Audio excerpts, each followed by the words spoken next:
مننه مدیر صاحب. دا در واخله. یاره مدیر صاحب بیخي خدمتي سړی. ډېره مننه ملک صاحب. تاسې په حجره کې به سړی هر شی زده کوي. نو ملک صاحب ښه زیری دا دی چې دا پله به ډېره ښایسته مرسته وي. دا اوس مې معلومات ترلاسه کړه، وایي دا ځلې چې دی دا 2 میاشتې لپاره کومک ورسره کېږي. کوچني کوچني کارونه کوي. نو مالته پر کلیوالو غږ وکړه چې که 2 تذکرې لري باید 3 جوړې شي، ځکه دا ټول شیان په تذکرو دي. هر څونه ډېرې تذکرې وي زموږ پر شرایط چې برابر یې بس هغه بیخي لږ دی مدیر صاحب. خیر تذکرې ورته جوړې که اول هر یو ته 5 تذکرې باید جوړې شي. ته څه شکې دلته کېنه. ملک صاحب دا هغه ځوان نه دی چې اول راغلی و چې د مرستې غوښتنه کول؟ هغه یو دی مدیر صاحب، مغزه یې خراب کړی دی. نه چپه کوم ځوانه، نه چپه کوم ملک صاحب، شای نه چپه کوي. مسجد څومره زغلي ما نوم ولیکه، د شپې پر 2 بجې دروازه هم ټکي زما نوم ولیکه، باغ څومره روانې مېلمانه هم ناچې زغلي. وجې شرمولمه تېره کال دې نوم نه ولیکي نو اوس خبر شولم بله مرسته راغلې نو په دا خاطر مال بل نوم خیر ځوانه دا داسې دی چې دا مرسته خپل ځان له شرایط لري. ته خو شکر دی د کار اهل یې کار کولی سې، ولاړ شه روزانه وکړه، ولاړ شه ډبرې ماتې کړه، ولاړ شه په باغونو کې کار وکړه.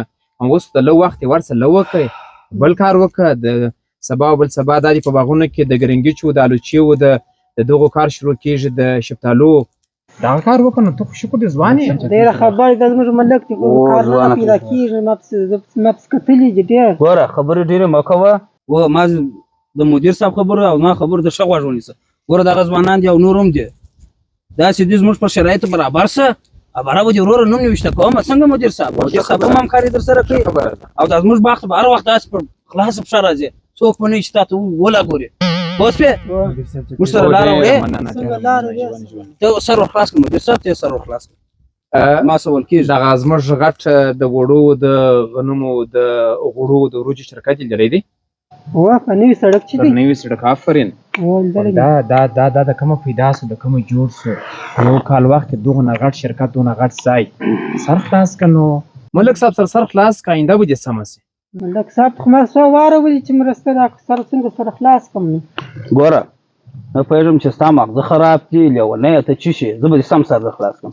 ګوره دا خلک ته چې زه دا تذکرې نومان ور اچومه، پوه شوې، دوی بیا نیم بېرته ماته راکوي. تر دې خلاص و نو که چېرې ته داسې کوې نیم بېرته ماته راکوې، کله چې مرسته راوځي ستا نوم نوشته کوم. مدیر صاحب به دا اوس د ځان سره یاداشت کړي. انسان نیمه یې غواړي. دا دونه کور، دا دونه د ملک صاحب اولادونه، دا د 2-3 چا استول دي حسین ته چې هلته درس وایي، دا پیسې د کومه کېږي؟ راورېږي خو نه، خو دغه پیسې دي چې همدا تاسې کلیوال به کومک ورسره کوئ. و مسلمانه چې ته د ده سره کومک ونه کړې، له اولادو له کورنۍ سره کومک ونه کړې، نو د ده اولاد به څه شي خوري؟ خدای چې زموږ سره کومک وکړي بیا به زه کومک ورسره وکړم. دغه شرط دی. نو که د زړې شی که دغه کوم شیان چې په موسسه کې درته رسېږي که یې راسره نیمه کوي زموږ سره، زما او له ملک صاحب سره صحیح دی، نوم دې لیکلی سو، که نه وي اولاد یې مل شه، زموږ وخت مه راضایع کوه، ولاړ شه.